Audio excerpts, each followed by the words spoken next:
Recuerdo en el 2008, no sé si ustedes estuvieron aquí presentes en ese tiempo, fue el Supertazón aquí en el 2008, la primera vez que se dio el Supertazón.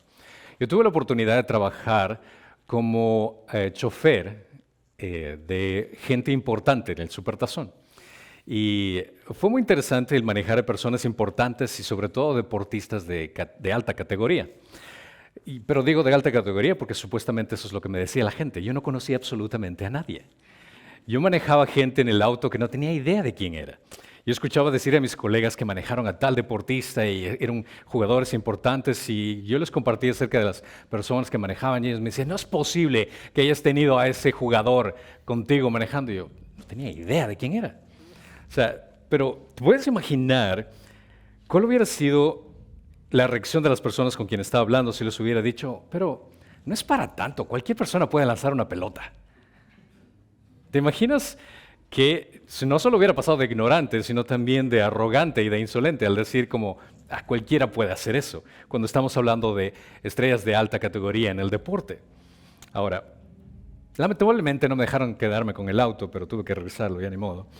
Pero el caso que vamos a estudiar hoy, obviamente el ejemplo que estoy dando es bastante insignificante en el contraste de aquella persona que la gente no reconoció en ese instante, la importancia de la presencia del Mesías, pero sobre todo la arrogancia y la forma de menospreciar sus credenciales.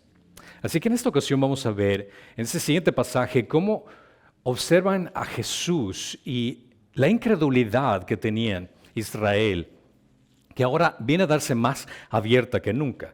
Hasta ahora Mateo había estado enfatizando a Jesús como el Hijo soberano de David, mostrando su autoridad y su oposición. Y desde este punto en adelante, de lo que vamos a ver los siguientes capítulos adelante, vamos a ver el resto del libro, Mateo enfatiza el papel de Jesús como el Hijo de Abraham, que comienza a confrontar con la incredulidad de varias personas que estaban a su alrededor, pero sobre todo los líderes religiosos fariseos.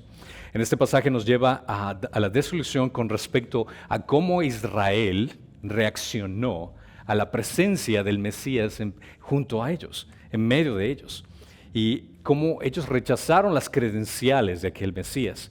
Eventualmente culmina como los líderes religiosos no solo ignoraron la presencia de quien estaban, sino que lo llevaron al punto de crucificarlo. Así que vamos a leer en Mateo capítulo 11, del 20 al 24. Así que abran sus Biblias en Mateo capítulo 11, del 20 al 24. Entonces comenzó a increpar a las ciudades en las que habían hecho la mayoría de sus milagros, porque no se habían arrepentido. Ay de ti, Corazín, ay de ti, Betsaida, porque los milagros que se hicieron en vosotras se hubieran hecho en Tirón y en Sidón, hace tiempo se hubieran arrepentido en silicio y cenizas. Por eso os digo que en el día del juicio será más tolerable el castigo para Tirón y Sidón que para vosotras. Y tú, Capernaún, ¿acaso serás elevada hasta los cielos? Hasta el Hades descenderás. Porque si los milagros que se hicieron en ti se hubieran hecho en Sodoma, ésta hubiera permanecido hasta hoy. Sin embargo, os digo que en el día del juicio será más tolerable el castigo para la tierra de Sodoma que para ti. Los versículos que vemos aquí son muy similares a la estructura que encontramos también en Lucas. Esto es algo que también el evangelista en Lucas escribió, estos detalles de una forma en cómo comenzó Jesús a prácticamente reprochar a estos pueblos. Aunque el contexto es significativamente diferente, porque ya que sirve como parte de la instrucción que en Lucas dio a los 72, aquí viene a ser un tema diferente. Pero en sí el regaño que les da viene a ser el mismo. El versículo 20 de Mateo menciona entonces comenzó a increpar a estas ciudades. Ahora, cuando habla acerca de ciudades, no se imaginen así como Phoenix o Glendale. O sea, estamos hablando acerca de lugares pequeños, son como pueblitos, por decirlo de esa forma. Eran lugares bastante remotos para contrastar los lugares que realmente eran grandes como Jerusalén.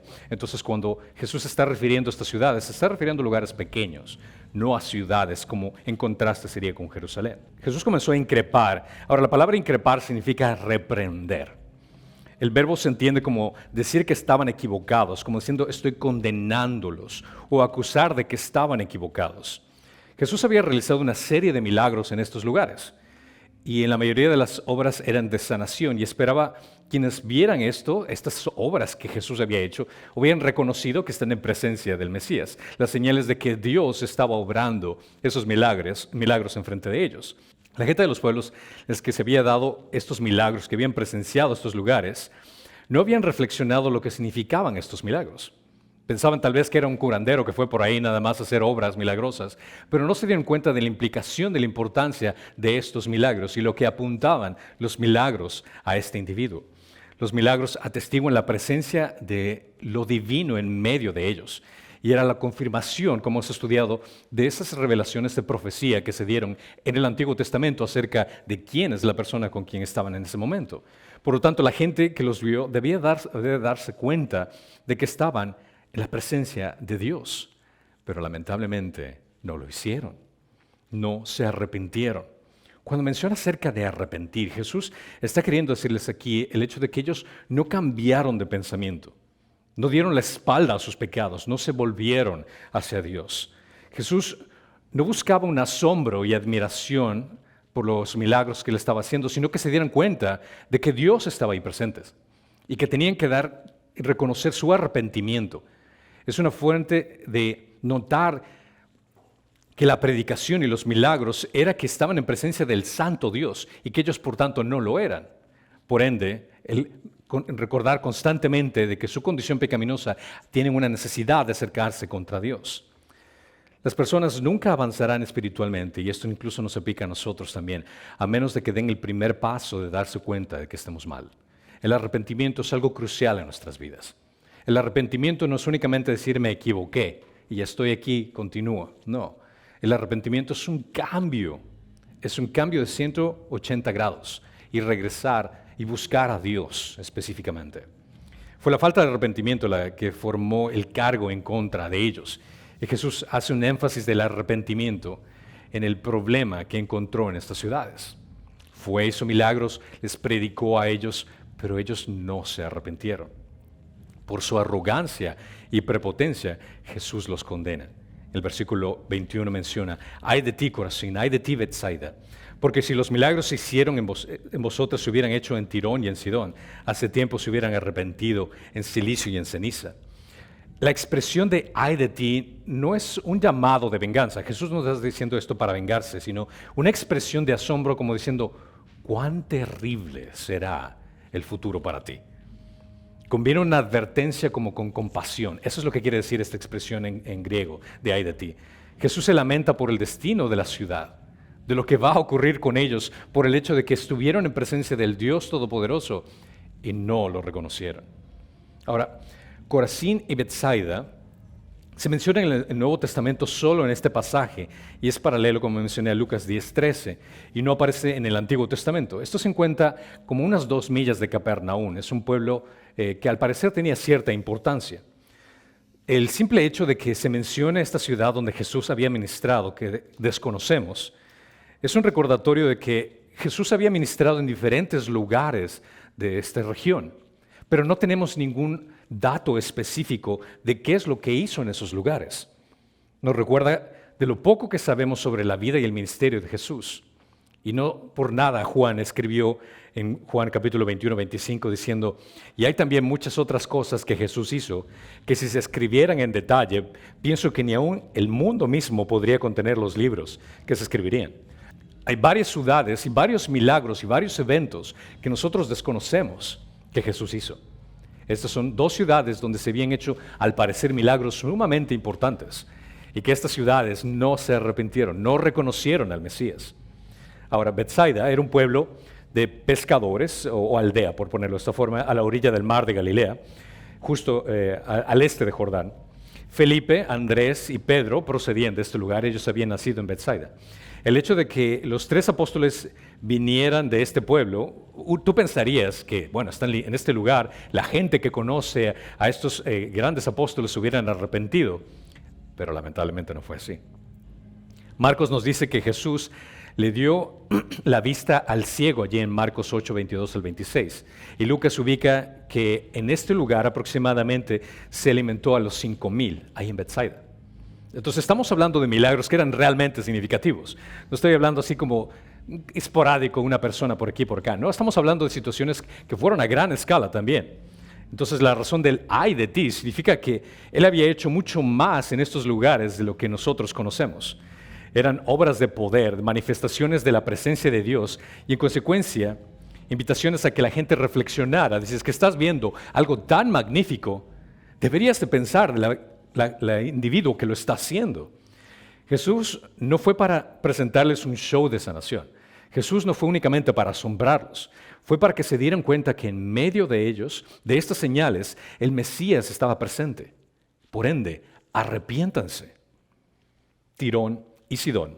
Esa es la comparación que utiliza con ellos. Eran grandes ciudades fenicias en el Mediterráneo, no muy lejos del famoso asedio de Tirón. Si alguna vez han escuchado acerca de la historia, como Alejandro el Magnífico, en el año 332 a.C., había asediado, era una isla, y como la isla estaba apartada de la orilla, Alejandro el Magnífico construyó un puente para ir a atacar a esa isla. Es una historia bastante fascinante en la historia. Y estos lugares a menudo eran denunciados por los profetas del Antiguo Testamento porque adoraban a Baal. Jesús resalta la enormidad del pecado del pueblo de Corazín y de Betsaida, recordándoles a Tirón y a Sidón. Como eran ciudades paganas, sus costumbres ofendían a los israelitas. Entonces era muy entendible que estaba haciendo una comparación de gente realmente muy indigna para los israelitas. En Amos 1:9 menciona, y así dice el Señor, por 3 transgresiones de Tiro y por 4 no revocaré su castigo, por haber entregado todo un pueblo cautivo a Edom, sin acordarse del pacto de hermanos. Enviaré pues fuego sobre la muralla de Tiro y consumirá sus palacios. Hablar de la mejor posición de Tirón y Sidón no es particularmente para dar esperanza a Tirón y Sidón. No es el hecho de que estaba diciendo, ahora no les va a pasar nada mal a ellos, sino que está poniendo en contraste el hecho de que su situación de esos habitantes era tan denigrante, pero en contraste de ustedes, israelitas, que conocen las Escrituras, a ellos les va a ir mejor que a ustedes. Era para identificar la situación futura de los habitantes de Corazín y Betsaida como peor de la que las ciudades claramente identificadas en las Escrituras que iban a recibir el juicio iban a experimentar. Es decir, hace mucho tiempo, como cuando dice hace mucho tiempo en esta referencia, apunta a la longanimidad de Dios. La palabra longanimidad significa el hecho de un largo sufrimiento, el hecho de que Dios tiene perseverancia y constancia y ánimo para no castigar inmediatamente. Eso es una característica que menciona acerca de Dios aquí. El rechazo constante de las obras que hizo Jesús había estado ocurriendo durante un largo tiempo. Tanto tiempo que si Tirón y Sidón hubieran estado escuchando a Jesús, ellos se hubieran arrepentido. Está poniendo un contraste entre gentiles y judíos en este momento. Si hubiera sido confrontado por Jesús, Tirón y Sidón, ellos hubieran reaccionado y respondido con lamentación por sus pecados. Dice, pero ustedes no lo hicieron. Y yo estuve presente ahí. Jesús no denunció a Corazín y a Betsaida por oposición viciosa, sino porque a pesar de que la mayoría de milagros que ocurrieron ahí, que esos milagros que atestiguaban la misión del Mesías, ellos no hicieron caso. Pasaron desapercibida la atención y la presencia del Mesías ahí. Cuando menciona el hecho de que no se arrepintieron con cilicio, cilicio es una tela áspera que en ese entonces la gente se ponía esta tela áspera y se ponía polvo encima para demostrar externamente que están arrepentidos. El vínculo de las cenizas se encuentra en varios textos del Antiguo Testamento y uno se cubría con cilicio. Cilicio es como, imagínate que te estás poniendo una bolsa de esas donde ponen papas o cosas por el estilo y que te pongas eso en la piel te va a irritar increíblemente. O sea, es un dolor constante. En Esther vemos un ejemplo de esto, el hecho de que Esther 4:3 dice, en cada una de las provincias y en todo lugar donde llegaba la orden del rey y su decreto, había entre los judíos gran duelo y ayuno, llanto y lamento, y muchos se acostaban sobre silicio y cenizas. Es decir, que esta era una práctica que utilizaban los judíos para demostrar externamente cómo se sentían internamente. El uso del silicio y las cenizas era un signo tradicional de dolor por las transgresiones que eran evidentes externas. Fue una acción que transmitía públicamente la verdad que el transgresor estaba profundamente arrepentido de lo que había hecho. Tirón y Sidón habían mostrado su arrepentimiento con cilicio y cenizas si es que Jesús hubiera estado predicando en ese lugar. Está haciendo ese contraste. Si Jesús hubiera puesto en medio de ellos a hacer milagros, Tirón y Sidón hubieran ido a ese extremo de demostrar su arrepentimiento. Y está dejándoles saber a los judíos, pero ustedes no lo hicieron. Debido a que las ciudades judías tenían más evidencia para arrepentirse, los milagros de Jesús, por ejemplo, que eran de gran evidencia, no dieron en cuenta que el personaje que estaba con ellos necesitaba atención, que le presten atención a lo que estaba diciendo. No se arrepintieron, no se dieron cuenta quién era él. Lo cual viene esta pregunta muy importante. Para nosotros, ¿es importante el arrepentimiento para salvación? ¿Has considerado? El arrepentimiento es importante desde el inicio de la vida de un cristiano. El sentido que mencioné es de cambiar de dirección. Si estás yendo de una forma equivocada es dar la vuelta e ir hacia Dios. Jesús llama a un cambio rotundo de vida. Él está llamando a las personas a que cambien completamente la dirección. En lugar de estar quedándose en el pecado, que den la espalda y regresen hacia Dios. Arrepentirse con respecto a la salvación es cambiar de opinión con respecto a lo que piensas del pecado. El arrepentimiento es cambiar de pensamiento con el estilo de vida que estás llevando y comenzar a ir a vivir en la forma como Cristo quiere que vivas. El sermón de Pedro en el día de Pentecostés, en Hechos capítulo 2, concluye un llamado al pueblo a arrepentirse. Pedro llama a las personas que rechazaron a Jesús en Hechos 2:36 a cambiar de opinión acerca de ese pecado y cambiar de opinión acerca de quién era Cristo. Es decir, que Jesús, cuando está mencionando esto que estamos leyendo en Mateo, se dio cuenta con estas personas que no entendieron quién era, pero Pedro, más adelante, ya cuando lo habían crucificado, cuando resucitó, Pedro le está diciendo, ¿recuerdan a aquel que hizo milagros donde ustedes estaban? Cambien de mente con respecto a lo que ustedes consideraban que Él era, porque Él es el Mesías. En 2 Corintios 7:10 menciona, porque la tristeza que es conforme a la voluntad de Dios produce un arrepentimiento que conduce a la salvación, sin dejar pensar, pero la tristeza del mundo produce muerte. No es lo mismo un arrepentimiento que te sientas mal porque se dieron cuenta que hiciste algo malo. Muchos de nosotros somos papás y cuando nuestros hijos han hecho algo malo, dicen, ay, lo siento, pero que realmente te sientes mal porque te caché haciendo lo que hiciste mal o porque realmente estás arrepentido. El arrepentimiento y la fe pueden entenderse como dos caras de una misma moneda. Es imposible poner tu fe en Jesucristo como Salvador, primero, si es que no cambias tu idea con respecto al pecado. Considera, Jesús murió en la cruz, ¿por qué? Por nuestros pecados. Y si es que tú vas a Jesucristo y dices, yo creo en Jesucristo, pero ¿qué es lo que crees en que Jesucristo? ¿Qué hizo? Murió en la cruz por los pecados. ¿Por los pecados o por tus pecados? Y si murió Jesús en la cruz por tus pecados, ¿qué es lo que tú sientes y piensas con respecto a lo que tú has hecho en tu vida? ¿Tiene sentido alguna persona tiene que arrepentirse para entender el sentido completo de lo que Cristo hizo en la cruz? Es imposible cambiar verdaderamente de opinión sin cambiar tus acciones también, de gran manera. El arrepentimiento resulta en un cambio de comportamiento. Una persona que verdaderamente se arrepintió del pecado y ha ejercido su fe en Cristo, dará evidencia de una vida que ha sido cambiada. Clara evidencia vendría a ser, un ejemplo claro es Zaqueo. ¿Recuerdan la historia de Zaqueo? Que era un recaudador de impuestos, un pequeñito, que se subió a un árbol porque no podía ver a Jesús. Y era un hombre que engañó y robó y vivió de sus ganancias malavidas hasta que conoció a Jesús. Se dio cuenta de su condición, se dio cuenta de lo que había hecho. Y en Lucas 19:8 menciona, y Zaqueo puesto en pie dijo al Señor, he aquí, Señor, la mitad de mis bienes daré a los pobres. Y si en algo he defraudado a alguno, se lo restituiré cuadruplicado. Jesús felizmente proclamó que la salvación había llegado a la casa de Zaqueo en el versículo 19, declarándolo como un hijo de Abraham. El arrepentimiento bíblico para la salvación es necesario, pero recuerda que el arrepentimiento bíblicamente entendido es un cambio de pensamiento. Es el hecho de dejar el pecado y comenzar a buscar a Dios. No se trata únicamente de reconocer tu estado, sino reconocer tu estado y dirigirte hacia Dios, apartarte de ese pecado. Pero el menospreciarlo o ignorarlo tu pecado y también a Jesús, tiene terribles consecuencias, como menciona en versículo 22. Por eso os digo que en el día de juicio será más tolerable el castigo para Tirón y Sidón que para vosotras. Quiero que entiendan este aspecto teológico. Cuando estaba haciendo este estudio, caí en cuenta de ciertos temas que muchas veces lees en la Biblia, pero pasas por alto la profundidad teológica acerca de lo que dice en una frase.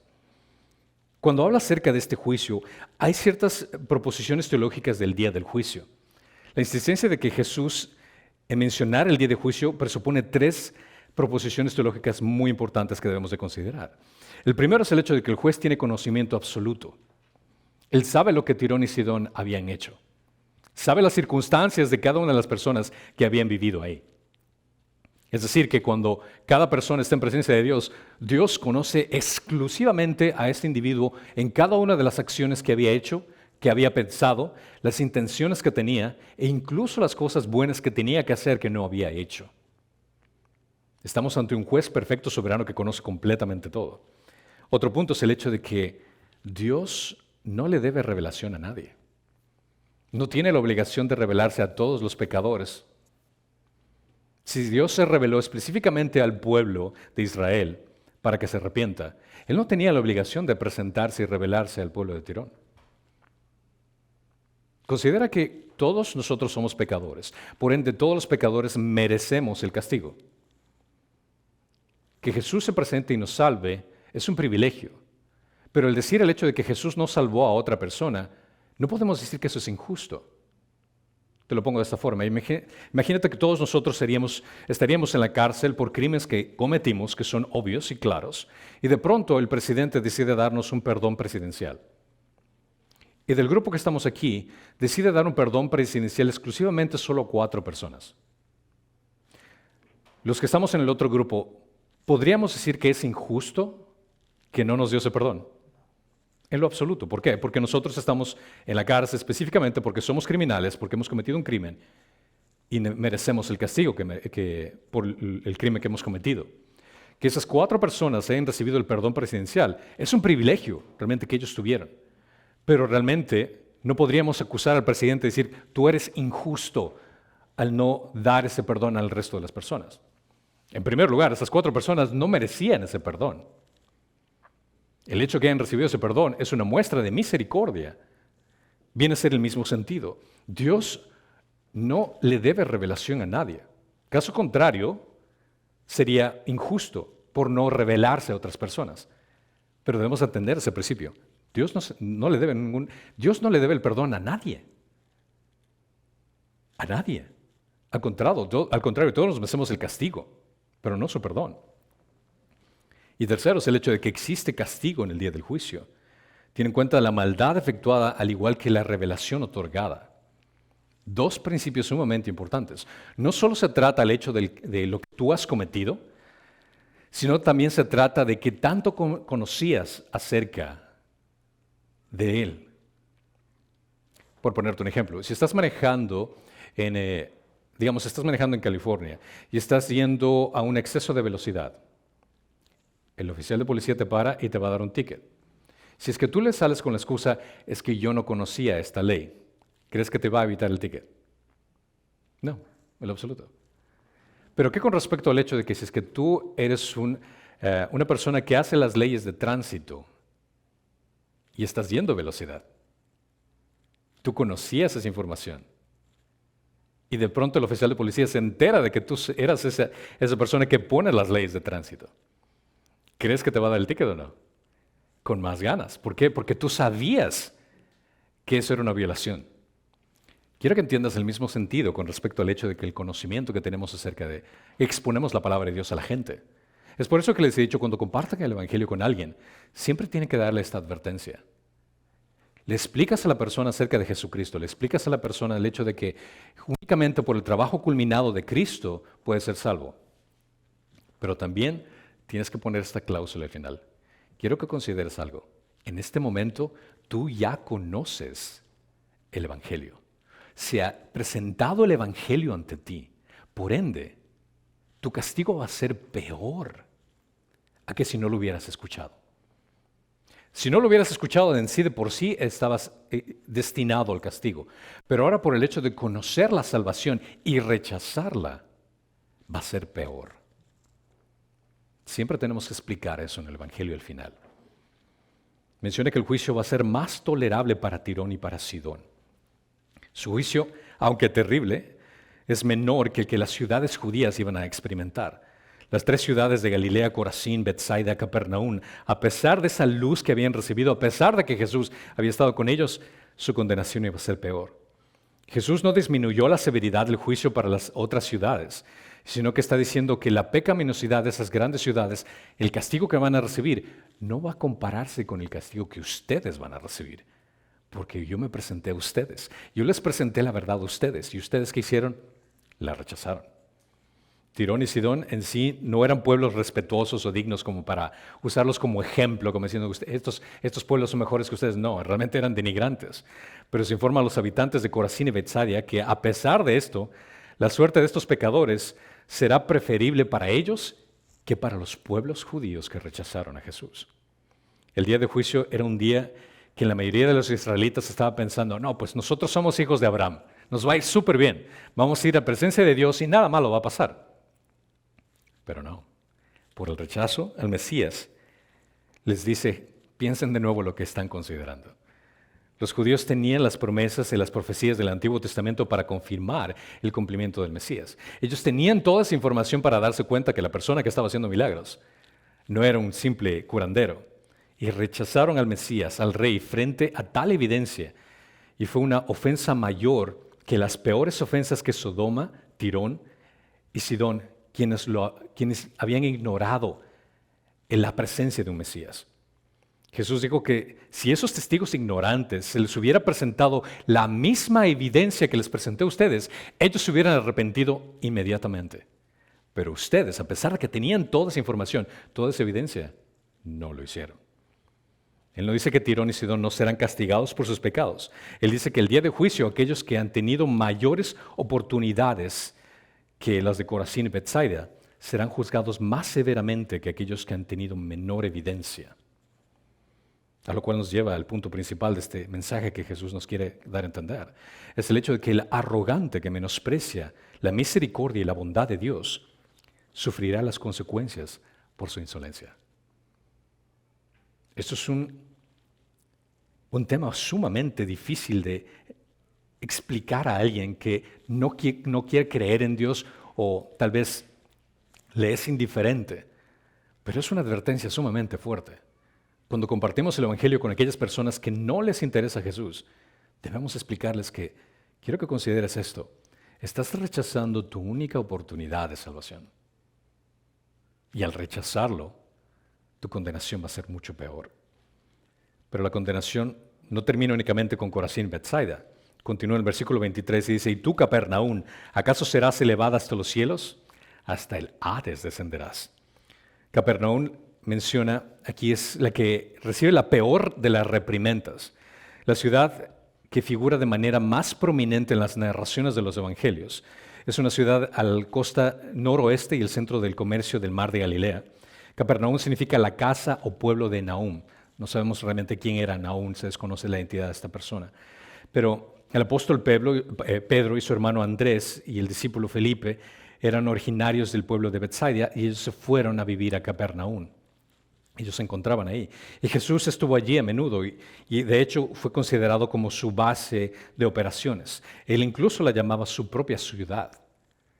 Capernaum era un lugar donde realmente entendían quién era Jesús, donde él había hecho varios milagros. Aunque Jesús vivió en Capernaum durante algún tiempo, esta pequeña ciudad no sería elevada a los cielos o exaltada.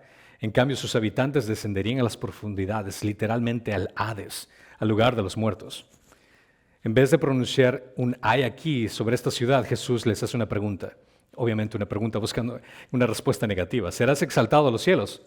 Obviamente no. Obviamente no serás exaltado a los cielos. Capernaum es denunciada con palabras que hacen un eco al oráculo de Isaías contra el rey de Babilonia, cuando dice, pero tú dijiste en tu corazón, subiré al cielo por encima de las estrellas de Dios, levantaré mi trono y me sentaré en el monte de la asamblea en el extremo del norte. Subiré sobre las alturas de las nubes, me haré semejante al Altísimo. Sin embargo, ha sido derribada al Seol, a lo más remoto del abismo. El autosuficiente arrogante, como la de un gran enemigo de Israel, en el pasado conducirá a esa acción de ser llevado a la profundidad. Capernaum estaba muy lejos de la realidad que ellos esperaban. Ellos pensaban en el hecho de que ellos iban a ser elevados. Tenían realmente una perspectiva acerca de sí mismos muy equivocada, pero ellos iban a descender al Hades. Vale la pena aclarar que el infierno y el Hades no son lo mismo. El infierno es la palabra griega que se llama Gehenna. Hades viene a ser Adou, el mundo invisible o inferior donde moran, según la concepción antigua, las sombras de los muertos. Las ideas esenciales acerca del Hades viene a ser el hecho de que es una morada de los muertos antes de la consumación de la redención. Es el contraste entre la región superior y la región inferior. Y es la historia bastante clara donde vemos la historia de el rico y Lázaro. ¿Recuerdan esa historia? Que los dos murieron y el rico fue al Hades y Lázaro estaba en un lugar diferente. Y ese estado de imperfección de las armas, donde están descansando el anhelo hasta la decisión final. Se sobreentiende que cuando Jesús murió, bajó al Hades a predicar a las almas que estaban ahí. No a las personas que estaban en sufrimiento. Por decir la diferencia entre el rico y Lázaro, la sección donde estaba Lázaro es donde se entiende que Jesús fue a predicarlos a ellos. ¿Por qué menciono esto? Porque en 1 de Pedro 3:18 dice, pero también Cristo murió por los pecados una sola vez y los justos por los injustos para llevarnos a Dios, muerto en la carne pero vivificado en los espíritus, el cual también fue y predicó a los espíritus encarcelados. Entonces muchos académicos, estudiosos teólogos consideran que este fue el lugar donde Jesús estuvo a predicar. Y la continuación se me refiere a este como un lugar con opciones populares, ideas generales que tiene, que es un lugar subterráneo y es un lugar de miseria hasta que se llegue el fin del mundo. Lo cual ponía a pensar, mucha gente va a considerar, si es que esto es lo que sucedió en ese entonces, ¿qué es lo que pasa cuando una persona muere? ¿Dónde están las personas que mueren en la actualidad? ¿Qué pensarías? Voy a ponerlo en dos categorías. Los impíos, que viene a ser una descripción acerca de los que no son creyentes, basándose en la historia de Lázaro y el rico, el que está en Lucas 16, del 19 al 31, al morir los incrédulos son enviados inmediatamente al Hades, donde permanecen hasta el día del juicio convocado al final del reino milenial de nuestro Señor. Vemos en Apocalipsis capítulo 20, del 11 al 15, donde se habla que los muertos van a ser sacados del Hades para recibir el castigo. Y aquellos que no se encuentran escritos en el nombre del libro van a ser arrojados al lago de fuego. Es decir, que se están tomando de un lugar, se los enjuicia y se los lleva a otro lugar, al lago de fuego. En ese momento serán enviados al infierno, junto con Satanás y sus fuerzas demoníacas para siempre, sufriendo por toda la eternidad por sus pecados. Eso es lo que entendemos, lo que ocurre con las personas que mueren. Se entiende que va a un lugar llamado Hades, donde se esperan, un lugar donde se entiende que es en tormento, si leemos la historia del rico y de Lázaro, y el momento que llegue el juicio final van a ser sacados del Hades para ser enjuiciados y después llevados al tormento eterno por el infierno. Pero ¿qué con los creyentes? ¿Qué con aquellas personas que entendemos que han estado en Cristo, que conocen a Jesús como su Señor y Salvador? ¿Qué pasa con ellos? Los creyentes en Jesucristo van inmediatamente en presencia de Dios. Van inmediatamente al cielo. Y por cielo me refiero al lugar donde es real, donde el consuelo y la bendición mora, específicamente donde se encuentra Dios. Y esto me baso en 2 Corintios capítulo 5, de 6 al 8. Dice, por tanto, animados siempre y sabiendo que mientras habitamos en el cuerpo estamos ausentes del Señor, porque por fe andamos, no por vista, pero cobramos ánimo y preferimos más bien estar ausentes del cuerpo y habitar con el Señor. Esto nos da a entender acerca de que cuando fallecemos, estamos inmediatamente en presencia de Dios. Los creyentes se encuentran inmediatamente en presencia de Dios. Debemos declarar que no existe un sueño del alma, como algunos consideran que ocurre cuando una persona muere. Los testigos de Jehová, los adventistas también tienen este pensamiento que cuando una persona muere, entra como una especie de sueño del alma y después se despierta. Tampoco existe un castigo en el purgatorio, no existe un lugar intermedio del purgatorio que la gente que ha creído en Cristo va a purgar sus pecados como para limpiarse para poder entrar al cielo. No existe esta doctrina en las Escrituras. Para refutar claramente esto, Jesús habló en la cruz diciendo, ¿recuerdan a este criminal cuando le preguntó? Dice Jesús, acuérdate de mí cuando vengas a tu reino. Entonces él le dijo, en verdad te digo, hoy estarás conmigo en el paraíso. Jesús no le dice, bueno, vas a tener que pasar por un purgatorio, vas a pasar un ratito por ahí, te vas a limpiar y después vamos a ver. No, tampoco le dice, vas a tener un sueñito y después me voy a tomar y te voy a despertar de tu siesta. No, le dice, inmediatamente vas a estar conmigo. Le dice, hoy vas a estar conmigo. Hoy todos tenemos la oportunidad de reconocer el regalo de salvación en Cristo. Todos en este instante, en la humanidad, en esta época, tenemos varias fuentes de información para escuchar el Evangelio, para entender lo que hizo Jesucristo. Pero tristemente el arrogante que menosprecia la misericordia y la bondad de Dios sufrirá las consecuencias por su insolencia. Tristemente la persona que muera hoy en la actualidad no tiene excusa para decir, no lo sabía. Cuando existen varias iglesias, varios lugares o formas en las cuales Dios ha enviado misioneros para predicar el Evangelio. Tenemos una tremenda advertencia en esta realidad de las Escrituras. Porque continúa mencionando, porque si los milagros que se hicieron en ti se hubieran hecho en Sodoma, esta hubiera permanecido hasta hoy. Se habían hecho milagros en Capernaum, lo suficientes como para poder creer, y solo para que tengan una idea, más o menos cuántos milagros se hicieron en Capernaum. Estamos hablando de que Jesús sanó a la hija de Jairo, alimentó a 5,000 personas, atrapó una cantidad milagrosa de peces, sanó a un hombre poseído, sanó a la suegra de Pedro, sanó a un paralítico, sanó al siervo del centurión, sanó a una mujer con flujo de sangre, a una persona que tenía la mano paralizada. Estamos diciendo que Jesús hizo bastantes cosas en Capernaum. Por ende, Capernaum no podría decir, no, yo no sabía qué pasó aquí. No tenían excusa en lo absoluto. Y la comparación de Capernaum considera que Capernaum diciendo, yo voy a subir a las alturas, dice, no, tú te vas a ir al Hades. Y la comparación del eco que da con Isaías viene a ser, no fue un insulto suficiente que Jesús le estaba diciendo a Capernaum. Ahora imagínate, Jesús está comparando a Capernaum con Sodoma. Es el insulto más grande que puede dar Jesús a los judíos. Jesús pone incluso a Sodoma en un nivel superior que la gente de Capernaum. Recordemos que Sodoma fue una ciudad malvadamente infame por sus prácticas homosexuales. Esa era la razón por la cual fue condenada. Hay muchas personas que tienden a torcer lo que mencionan las Escrituras. No. Sodoma y Gomorra no fueron castigadas por eso, sino que fueron castigadas porque no tenían una buena hospitalidad. Por favor, ¿cómo va a ser posible que vayan a ser castigadas porque no recibieron a gente en sus casas? Claramente, incluso el tema de Sodoma, sodomitas, viene a ser relacionado específicamente con homosexualidad. Y no solo ellos, sino también las ciudades vecinas fueron destruidas por Dios en los días de Abraham y de Lot. La destrucción de Sodoma y Gomorra se convirtieron en una poderosa metáfora bíblica acerca de la ira de Dios. Sodoma era proverbial en su maldad. Segunda de Pedro en el Nuevo Testamento menciona, se condenó a la destrucción de las ciudades de Sodoma y Gomorra, reduciéndolas a cenizas, poniéndolas de ejemplo para los que habían de venir impíamente después. Claramente era entendido que Sodoma y Gomorra no eran unas ciudades ejemplares. Judas 7 menciona así también Sodoma y Gomorra y las ciudades circunversas, a semejanza de aquellos puestos que ellas se corrompieron y siguieron carne extraña. Nuevamente, la idea de por qué. Son exhibidas, por ejemplo, al sufrir el castigo del fuego eterno. A pesar de lo que hicieron Sodoma y Gomorra, Jesús dice que no estaban tan firmemente establecidos en sendas del mal como Capernaum.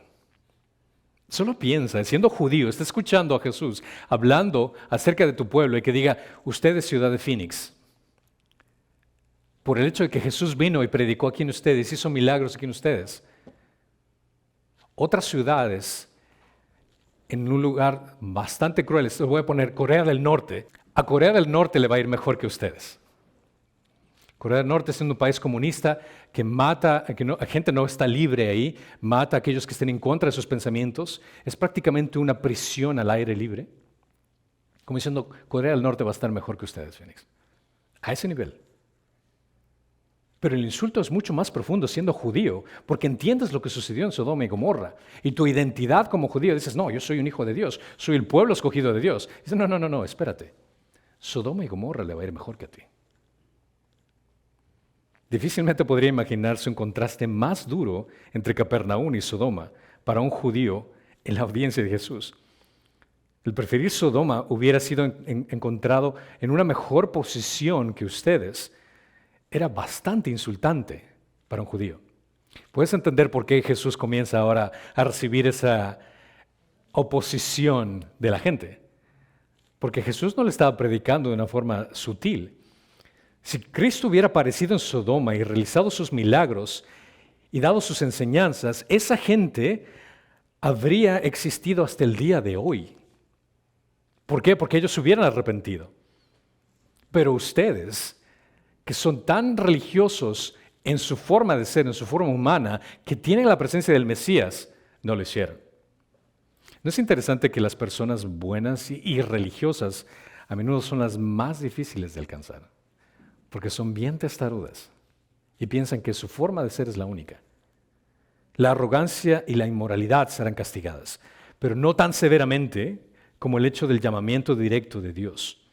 Y solo por el rechazo del Mesías, el arrogante que menospreció esa misericordia y la bondad de Dios va a recibir una consecuencia por su insolencia. Al encontrarse el castigo para los que van a rechazar a Cristo será sumamente grande. Y en el versículo 24 menciona: sin embargo, os digo que el día de juicio será más tolerable el castigo para la tierra de Sodoma que para ti, menciona en Capernaum. De nuevo, tenemos una referencia del día de juicio en tolerar el hecho de que el castigo va a ser diferente. Lo cual viene a nosotros esta pregunta: ¿existen diferentes niveles de castigo en el infierno? Hay personas que van a ser castigadas tal vez mucho más que otras. Claramente el versículo 24, el hecho que mencione que será más tolerable el castigo de Sodoma en contraste de Capernaum, nos da la idea de que sí, hay ciertas personas que van a ser castigadas de una forma diferente, más profundo. Otra indicación de que el infierno tiene diferentes niveles de castigo se encuentra en la palabra de Jesús en Lucas 12:47. Dice: y aquel siervo que sabía que la voluntad de su Señor y que no se preparó ni obró conforme a su voluntad, recibirá muchos azotes. Pero el que no sabía e hizo cosas que merecían castigo, será azotado poco. Nuevamente, Jesús está haciendo referencia acerca de lo que es el comportamiento que tienes, la obediencia que tienes, y por el pecado que cometiste, tu castigo va a ser de acuerdo a lo que tú hayas hecho. Desafortunadamente, en la actualidad, los religiosos que asisten a las iglesias recibirán más condena que los que nunca han ido a una iglesia. El castigo va a ser más severo para aquellos que vengan a la iglesia, que han sentado en las sillas, han calentado los puestos, pero nunca han vivido su vida para Dios completamente. Solo han sido actores nada más. Y esta viene a ser la misma conclusión que viene acá. Mateo le estaba diciendo que la falta de arrepentimiento y reconocimiento por las grandes obras de Cristo serán castigados severamente en el día del juicio, en contraste con aquellas ciudades donde no tuvieron la bendición de tener al Mesías. Todas las personas que leyeron el libro del Evangelio de Mateo en ese entonces entendieron que el desprecio y la falta de arrepentimiento ante la evidente presencia del Mesías será severamente castigado en el día del juicio. Considera que el menosprecio y la falta de arrepentimiento al trabajo culminado de Cristo para el perdón de nuestros pecados tendrá grandes consecuencias, especialmente para los que hemos sido expuestos al Evangelio. Si es que has sido expuesto al Evangelio y no te arrepientes de tus pecados y no confías en Cristo como tu Señor y Salvador, la consecuencia va a ser muy, muy terrible. Considera que cuando más fuertes sean los incentivos que tengamos para arrepentirnos, al rechazar su bondad, al ignorar su presencia, mucho más seremos castigados. Romanos 2:4 menciona: o tienes en poco las riquezas de su bondad, tolerancia y paciencia, ignorando que la bondad de Dios te guía al arrepentimiento. Considera que nosotros tenemos varios privilegios que ellos no tenían. Capernaum no tenía los privilegios que nosotros tenemos. En primer lugar, nosotros tenemos la Escritura en nuestras manos. La palabra del Evangelio predicada por generaciones. Las ordenanzas del Evangelio administradas a nosotros por miles de años. Vivimos bajo la dispensación del Espíritu Santo, es decir, que el Espíritu Santo ha revelado la verdad. Y tenemos las ventajas superiores a los cristianos primitivos. Pero la condenación será más severa Y ahora lo pongo en este punto. Nuestra condenación para la gente en la actualidad será más severa que la de Corazín, que la de Betsaida, que la de Tirón, que la de Sidón y la de Capernaum. ¿Por qué? Porque nosotros tenemos una revelación completa. Ahora, en contraste, nosotros sufriríamos peor que Capernaum. Porque Capernaum por lo menos tuvieron la revelación de Dios, pero ahora nosotros tenemos la revelación completa en las Escrituras. No tenemos excusa. Por ende, como mencionan, lo pongo de esta forma, ¿alguna vez has visto la película del Hombre Araña que dice esta expresión, con gran poder conlleva una gran responsabilidad? Ahora te lo pongo de esta forma siendo cristiano. Mayores privilegios solo traen mayores responsabilidades y un mayor juicio. La maravillosa obra redentora que Jesús hizo por nosotros nos ha puesto y nos da un privilegio de ser parte, de ser considerados hijos de Dios. Si tú has entregado tu vida a Jesucristo como tu Señor y Salvador, no tienes que preocuparte en lo absoluto de ese juicio. No tienes que preocuparte en comparación, en contraste de ser castigado. ¿Por qué? Porque nosotros pertenecemos a la familia de Dios. Pero también quiero recordarte que este privilegio es exclusivo.